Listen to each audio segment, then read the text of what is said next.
plum scone. Can't wait to get eaten, I can tell. It's so jumpy. Okay, y'all, so we left like this. Yes, this is where we left the last technique. So that comes from this application into the teres major and minor muscle. Right.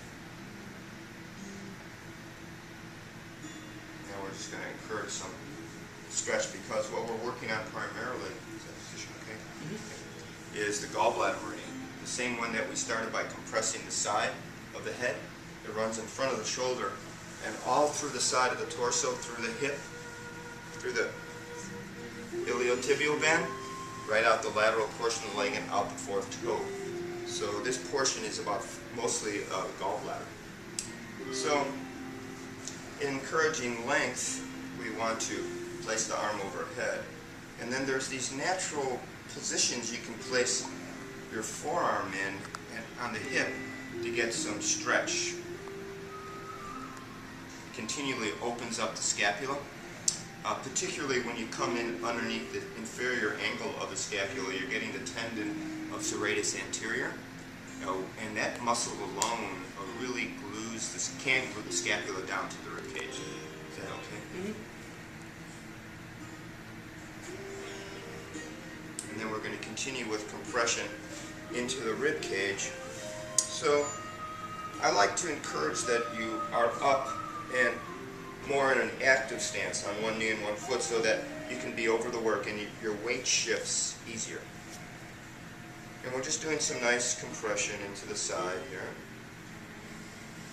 And then you come down to the floating ribs and you want to have easier pressure. And then you find that you come to this space between the last rib and the iliac crest. There's some soft tissue here. We're going to go into it and loosen it up. And one of the advantages of the arm being positioned here, because of the connection to the rib cage, it lifts the rib cage up a little bit and creates a little bit more space.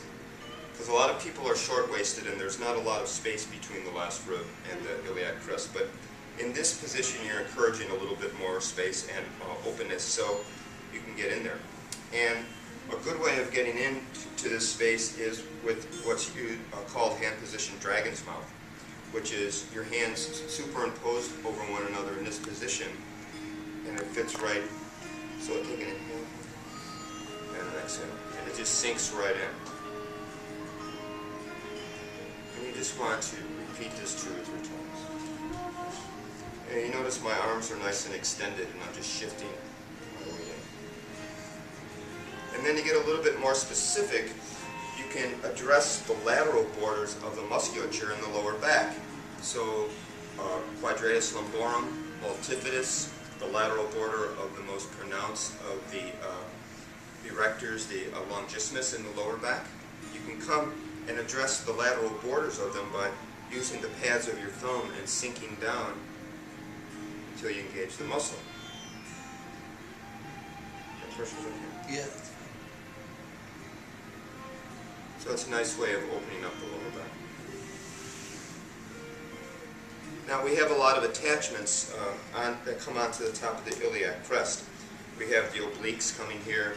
Fascially, we have the aponeurosis, where all the larger, more superficial muscles of the back attach, particularly latissimus, but also longissimus. So you want to address the the top of the iliac crest by changing your acclimation and coming in with probably a braced thumb so you don't put too much stress on the joint, and just leaning in, and you're pressing